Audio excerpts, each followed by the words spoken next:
दूसरे के दोषों को ग्रहण करने वाले, दोषों को, सद्गुणों को नहीं, दोषों को, दूसरों के गुणों की प्रशंसा नहीं करने वाले, जो मैंने भी चर्चा की, गुणी व्यक्ति के प्रति डाह रखने वाले, मतलब अहंकार रखने वाले, नीच पुरुषों से अनुराग रखने वाले, मूर्ख और मूर्ख लोगों की संगति करने वाले, ये भी नरकों में ही जाते हैं। तीर्थों, सज्जनों, सत्कर्मों, गुरुजनों तथा देवों की निंदा करने वाले, तथा देवों की निंदा करने वाले, ऐसे लोग वेद पुराण मीमांसा न्याय और वेदांत में दोष बताने वाले, जो इस तरह की चर्चा करते हैं, जो धर्म आचार्यों, ब्राह्मणों, संतों आदि इत्यादि लोगों की निंदा करते हैं, हालांकि उन्हें जानकारी कुछ नहीं है लेकिन निंदा करते हैं, ऐसे लोग घोर नरकों की यातना सहन करते हैं, लेना ही पड़ती है। दुखी मनुष्य को देखकर प्रसन्न होने वाले, बोला उसके साथ बढ़िया हुआ, ऐसे ही होना चाहिए था। समझ रहे हो बात को? हाँ, मनुष्य को भी दुखी बनाने वाले, दुर्वचन बोलने वाले, सदा दूषित चित्त वाले, जिनकी मानसिकता सदा ही गड़बड़ रहती है, ऐसा व्यक्ति भी नरक में ही जाएगा, उसे कोई नहीं रोक सकता। ऐसे कई सारे लोग जो धर्महीन पापी हैं, वो यम मार्ग में रात दिन रोते हुए चल रहे हैं। जैसे एकादशी की परिक्रमा लगती है, भीड़ की भीड़ चल रही है ना। हम कहते हैं आज बहुत भीड़ है साहब वृंदावन में, आज गोवर्धन में बड़ी भीड़ है। तो ये सारे लोग कौन हैं? ये धर्म यात्रा में हैं, और इससे हजारों करोड़ों गुना भीड़ वहां की सड़कों पे होती है, वो नरक यात्रा में होते हैं, रोते चीखते चिल्लाते हाय हाय करते। और यहाँ प्रसाद के काउंटर, जल के काउंटर, केले के काउंटर, फ्रूटी के काउंटर, इसके काउंटर, उसके काउंटर मिलते हैं। वहां क्या मिलता है? किलो वाले कोड़े, गर्मा गर्म पानी के हथौड़े,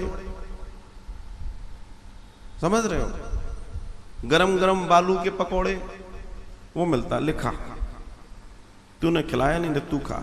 ऊपर से पत्थर बरसते हैं, नुकीले पत्थर बरसते हैं, शेलिंग होती है, ऐसी बारिश सी होती है, और यात्रा चल रही है। यहां की यात्राओं जब गुजर जाती है तो फूल के पत्ते, रंग गुलाल पड़ा मिलता है, वहां खून की नदियां सी बही, पूरी रोड खून और मांस के टुकड़ों से पड़ी हुई दिखती है। बोलो राधे राधे। अभी तो आगे चलना है, यात्रा लंबी है। जो पापी यमदूतों के द्वारा ताड़ित किए जाने पर वैतरणी को प्राप्त करते हैं, उसमें गिरते हैं, उनका भी वर्णन मैं तुमसे कहूंगा भगवान। अभी तो क्या बोलते हैं, ट्रेलर चल रहा है, पिक्चर अभी बाकी है। पतिव्रता, सचित्र वाली, कुलीन और नम्र स्वभाव की स्त्री को द्वेषवश त्यागने वाले, जो पतिव्रता हो, सचित्र हो, जिसका चरित्र बहुत अच्छा हो, कुलीन हो, जिसका स्वभाव नम्र हो, उस स्त्री को द्वेषवश त्यागने वाले वैतरणी में गिरते हैं। इसका मतलब स्त्री का स्वभाव कैसा होना चाहिए? पतिव्रता होनी चाहिए। दूसरा, सचरित्र वाली होनी चाहिए। तीसरा, कुलीन होनी चाहिए। चौथा, स्वभाव से नम्र होनी चाहिए। चौथा पॉइंट बड़ा कीमती है। बोलो राधे राधे। स्वभाव से नम्र। तो कैसे मुस्कुरा रहे हैं, तुम इतना क्यों मुस्कुरा रहे हो? भैया कुछ तो है, हाँ कुछ तो है। कुछ यहां बैठे बैठे मुस्कुराए, कुछ टीवी पे बैठे बैठे मुस्कुरा रहे होंगे। वो महाराज जी जय हो, हम तो आगे चलते हैं, आप मुस्कुराते रहो। हजारों गुणों वाले सद्पुरुषों में भी दोषारोपण करने वाले तथा उनकी अवहेलना करने वाले भी वैतरणी में ही गिरते हैं।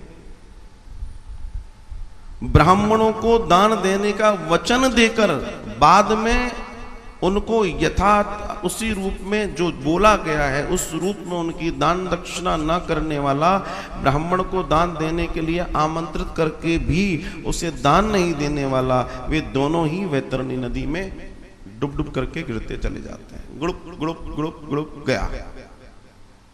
बोलो राधे राधे। दुनिया का सबसे बड़ा पाप है, ध्यान रखना। भगवान श्री कृष्ण अपने परिवार को नहीं बचा पाए ब्राह्मणों के श्राप से। जीवन में कुछ भी कर लेना, बस यहीं शांत रहना, बाकी दुनिया में खूब उद्यम करो, खूब उद्यम करो, कोई बुराई नहीं है। क्योंकि तुम्हें तप, तुम्हें यश, तुम्हें कीर्ति वो भी यहीं से मिलनी है। तुम्हारा भला सोचने वाला वही है, ध्यान रखना।